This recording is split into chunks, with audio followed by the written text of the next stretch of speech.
안녕하세요. 반갑습니다. IT 이야기하는 교실 아이클래스입니다.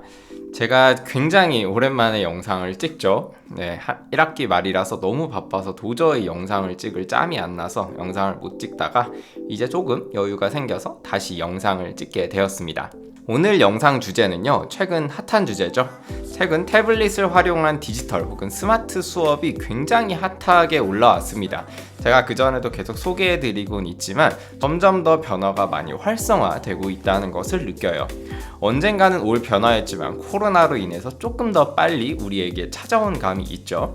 그래서 오늘은 이 주제로 디지털 수업은 왜 필요하고 그리고 어떤 점이 중요한가, 그리고 왜 저는 아이패드를 사용하는가에 대해서 살펴보고자 합니다.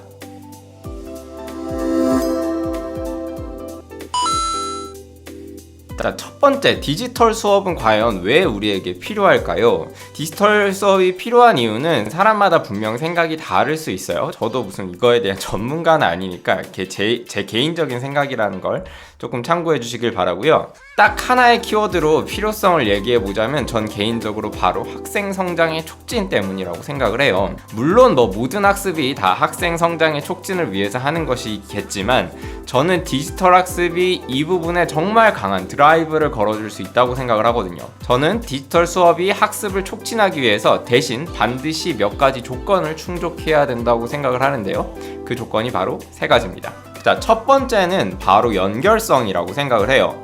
요새 과정 중심 평가가 매우 중요하다는 것은 모두가 알고 계실 거라고 생각을 하고, 저보다 훨씬 더 전문적으로 하시는 분들이 많기 때문에 제가 감히 여기서 설명을 드릴 순 없지만, 제가 이해하는 선에서 과정 중심 평가라는 건 기본적으로 평가와 피드백이 학생들이 더 나은 성취로 이어지도록 제공되어야 함을 의미하는 걸로 알고 있습니다. 이를 위해서 필요한 개념이 저는 바로 연결성이라고 생각을 하는데요. 학생들의 학습 과정이 선생님이 수거해야 확인할 수 있는 종이 기반 수업과는 다르게 디지털 수업의 학습 과정은 선생님과 학생이 실시간으로 연결되어 있기 때문에 교사는 실시간으로 학생의 학습 과정을 확인할 수 있고 그거에 대한 피드백을 부여할 수 있고요. 학생들 역시 그 피드백을 실시간으로 받을 수 있기 때문에 자기의 학습 과정을 지속적으로 점검하고 진정한 의미의 과정 중심 평가를 실현할 수 있게 되는 것이겠죠. 그리고 두 번째는 바로 축적이라고 생각을 합니다. 디지털 기반 수업은 학생의 모든 학습 과정을 디지털 기록으로 손쉽게 누적시킬 수가 있어요. 물론 종이 기반 수업도 누적이 이루어지긴 하지만 종이 자료가 어마어마하게 많이 생겨서 그거를 잘 관리하지 못하는 학생의 경우에는 그것이 제대로 누적되지 않는 문제가 있죠. 하나의 파일에 학생이 학습할 때 필요한 모든 내용이 담기고 거기 안에 학습한 내용을 바탕으로 한 학생 평가물과 그 평가에 대한 교사 및 동료 평가 혹은 자기 자신의 피드백이 포함될 수 있는 거죠. 학생들은 이를 통해 자기의 학습 과정을 손쉽게 다시 점검할 수 있고 재학습을 할 때에도 자신의 학습 과정을 처음부터 끝까지 어렵지 않게 순서대로 다시 시작할 수 있다는 장점이 있습니다. 세 번째는 바로 창의성인데요. 저는 창의성에서 가장 중요한 건 학생들이 다양한 미디어를 물리적 제약 없이 활용할 수 있어야 한다는 점이라고 생각을 합니다. 디지털 수업은 종이 매체와 달리 별다른 준비물이 필요가 없죠. 다양한 필기 도구, 색상 도구를 이용할 수 있을 뿐만 아니라 디지털 학습 자료에 이미지, 영상, 음악, 음성 등의 정말 다양한 미디어를 포함시킬 수 있습니다. 저는 그래서 스마트 기기 수업이 연결성, 축적, 창의성을 지원해야 하는 도구라고 생각을 했고 저는 그에 맞는 도구가 제 개인적으로는 아이패드라고 생각을 한 겁니다. 하지만 여기서 오해하지 않으셨으면 하는 점은 저는 위에서 말씀드린 이 기준들이 아이패드에 부합한다고 믿는 것이지 다른 기기들이 디지털 수업에 적절하지 않다라고 말씀드리는 건 아니에요.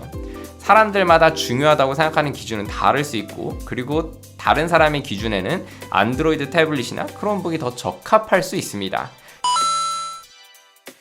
자, 그러면 아이패드는 제 수업에서 이런 것들을 어떻게 지원하는가를 한번 살펴보려고 합니다. 우선 이걸 시작하기 전에 제가 아이패드 수업에서 기본적으로 쓰는 앱은 넘버스, 페이지스, 키노트라는 애플의 기본 문서 앱을 이용합니다. 이 앱에 대해서 낯선 분은 특히 넘버스를 가장 많이 쓰는데, 이거에 대해서 낯선 분은 여기 위에 링크에 연결된 영상을 참고해 보시기 바랍니다. 아이패드가 넘버스 등의 앱을 통해서 제 수업에서 하는 역할 첫 번째는 바로 아이패드 OS에서 스크러크 앱을 통해 교사와 학생과 학생 간의 실시간 연결을 지원한다는 거예요. 스크러크는 이렇게 생긴 앱입니다. 스크러크에서 교사가 과제물을 넘버스에 이렇게 올리면요, 여기가 제가 올린 과제물인데, 이렇게 과제물을 올리면 과제물을 학생의 수에 맞게 복제를 해서 나눠주고, 이 파일들은 저랑 학생이 공동으로 작업하는 파일이 됩니다. 그래서 파일 앱에 들어가 보면 제가 올린 파일이 이렇게 20개의 파일로 나눠져 있고, 학생 개인별로 하나의 파일을 갖고 있고, 저도 이 파일에 접근할 수 있다는 걸 알 수 있습니다. 그리고 실시간으로 연결되어 있기 때문에 제가 하는 피드백을 학생이 바로 실시간으로 받을 수가 있죠. 이 평가는 제가 한 학생이 면담 수업 끝나고 그리고 발표 수업 끝나고 제가 남겨놓은 피드백인데요. 제가 이렇게 피드백을 써주면, 제가 제 아이패드에 써주면 학생들은 자기 아이패드에서 제 평가 내용을 확인할 수 있고, 학생이 개별 피드백한 거는 제가 제 아이패드에서 확인할 수 있는 겁니다. 그리고 넘버스의 두 번째 이점인 축적을 바로 이어서 말씀드리도록 할게요. 넘버스에선 여기 위에 이렇게 시트별로 관리가 되어 있기 때문에 파일이 분산되지 않고, 이 국어책이라는 파일 안에 모든 학습 과정이 다 누적이 되어 있습니다. 그래서 이렇게 면담의 기초 개념에 대해 수업한 거, 두 번째, 그리고 이렇게 모둠 활동을 마인드맵으로 한 것들, 그리고 모둠 활동 끝나고 면담을 실제로 준비하고 했던 자료들도 전부 다 있고요. 그 다음에 동료 평가한 자료들, 그리고 스스로 평가한 거, 그리고 교사가 평가한 거, 그 다음 이게 끝나고 글쓰기 수업 때 들어가서 내용 생성하기 단계, 내용 조직하기 단계를 한 것까지 전부 한 가지 파일 안에 들어가 있습니다. 만약에 파일이 다 분산돼서 관리되고 있을 때 학생들도 파일 관리가 쉽지 않을 뿐더러 교사도 그 파일을 하나하나 확인하기가 꽤나 번거로운 일이 됩니다. 하지만 넘버스는 하나의 파일 안에 모든 학습 시트가 누적되기 때문에 학생들의 관리 부담이 적을 뿐만 아니라 교사 역시 학생들의 내용을 확인할 때 한 파일만 확인하면 된다는 점에서 매우 간편한 거죠. 그리고 이 연결성과 축적이 같이 쌓이게 되면 축적된 자료를 친구들과 공유함으로써 쉽게 친구들과도 연결될 수 있다는 장점이 있습니다. 그래서 여기 샘플을 보시면 이거는 4단계 초고 쓰기 단계인데요. 초고 쓰기에서 가장 중요한 건 글을 머릿속에 떠오르는 대로 개요에 맞게 쓴 다음에 그 다음에 동료의 조언을 받아서 수정하는 단계거든요. 그래서 여기 친구가 이렇게 초고를 쓰면 친구들은 애플 펜슬을 활용해가지고 이렇게 어떤 점을 고쳤으면 좋겠다, 뭐는 좋았다든지 이렇게 메모를 남겨줄 수 있는 거죠. 그래서 이 글들에도 전부 다 메모가 남겨져 있는 것을 확인할 수가 있습니다. 그래서 이런 것 때문에 실시간 피드백이 이루어진다는 점도 디지털 수업의 장점이라고 할 수 있을 것 같아요. 그리고 저도 쉽게 볼 수 있고요. 그 다음 세 번째, 기억하실지 모르겠지만 바로 창의성입니다. 아이패드는 애플 펜슬을 이용해서 다양한 그림이나 디자인을 활용할 수 있을 뿐만 아니라 넘버스에는 음성, 음악, 영상 등 다양한 미디어를 활용할 수 있고 심지어 유튜브 영상까지 넣을 수 있기 때문에 자기만의 색다른 작품을 완성시킬 수도 있습니다. 이렇게 인터넷에서 수집한 자료를 자기만의 이렇게 효과적인 마인드맵을 만들 수도 있죠. 만약에 이게 종이였다면 이것들을 전부 다 인쇄를 해서 붙여야 했지만 넘버스를 이용해서 손쉽게 자료를 누적하고 저장시킬 수가 있습니다.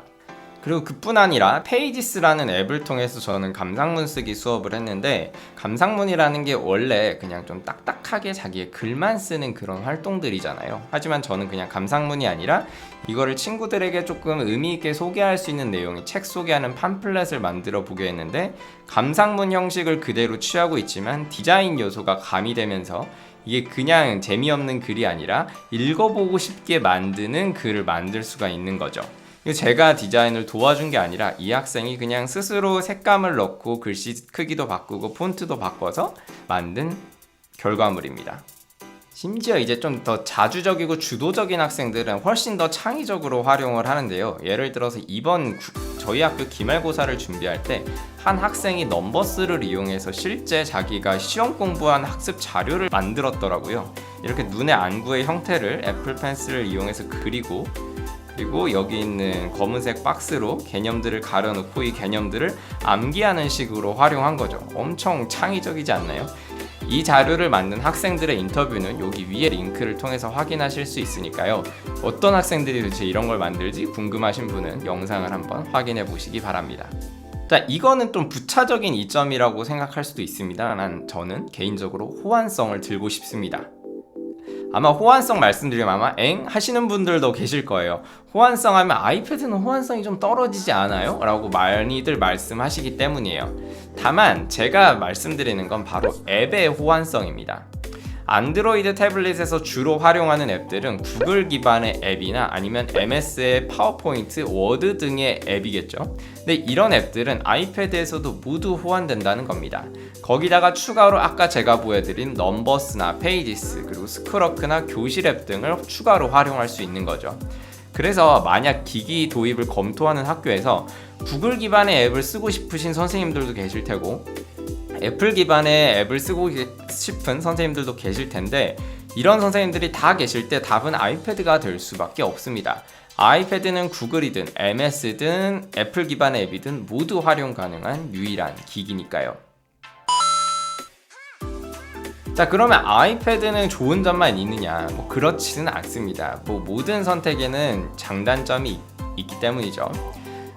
자, 첫 번째는 바로 아이패드 사용이 너무 어렵지 않나요? 라는 것이었어요. 대부분 선생님들이 안드로이드 스마트폰을 사용하다 보니까 아이패드는 적응하기 너무 어렵지 않나요? 라는 질문을 제가 정말 많이 받았습니다.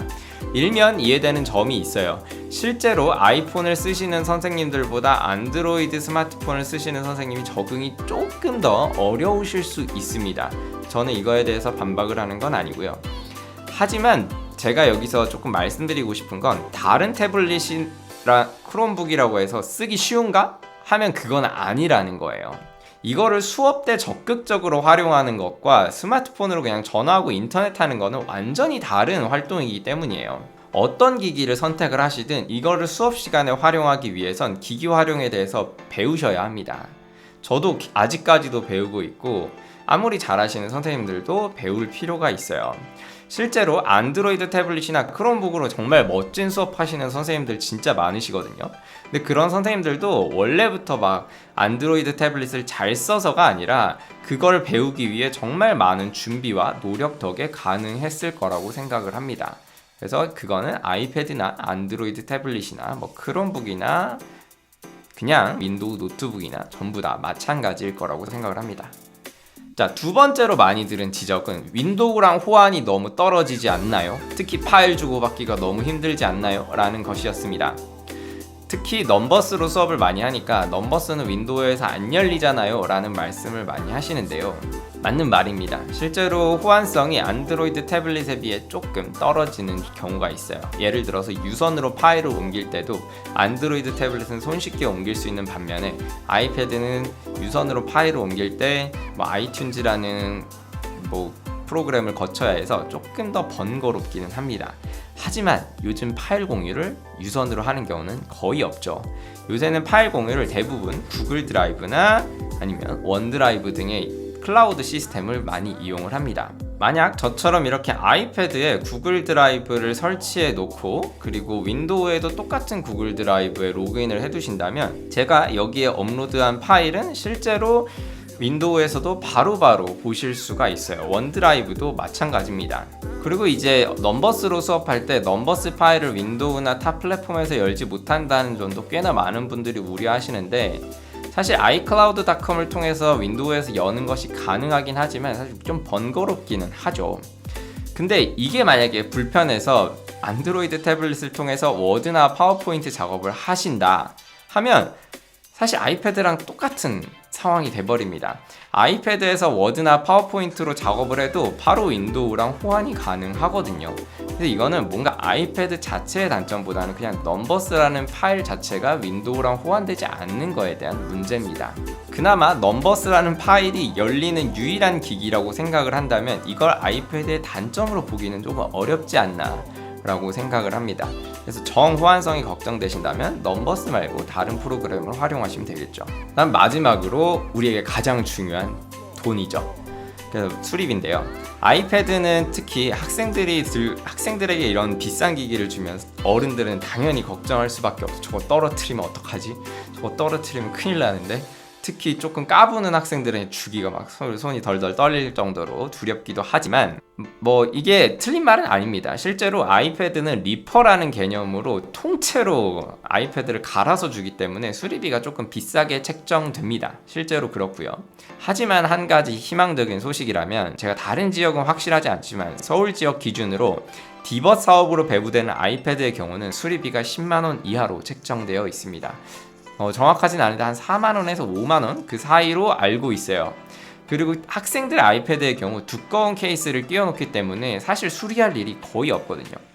예를 들어 저희 학교에서는 지금 3년째 아이패드를 사용하고 있는데 학생용 아이패드를 수리해 본 적이 단 한 건도 없습니다. 물론 학생들이 많이 떨어뜨려요. 사실 그 떨어뜨려야 정상이죠. 애들이니까. 떨어뜨리면 보통 이제 테두리에 금이 가거나 아이패드 이제 모서리가 약간 까지거나 그 정도거나 아니면 보호필름이 갈라지는 정도인데 그 정도는 사용에 지장을 줄 만큼 크지 않기 때문에 별로 수리를 할 필요가 없습니다. 이제 수리를 해야 되는 경우는 액정이 너무 심하게 깨져 있거나 아니면 뭐 켜지지가 않는다거나 모서리가 카메라가 완전히 박살이 났거나 뭐 그런 경우인데 사실 그런 경우는 거의 없다 보니까 비용 측면에서도 크게 걱정하실 거는 없다고 생각이 됩니다. 자, 여기까지 제가 왜 디지털 수업을 하는지 그리고 그 기기로 왜 아이패드를 쓰는지에 대해서 말씀드려 봤습니다.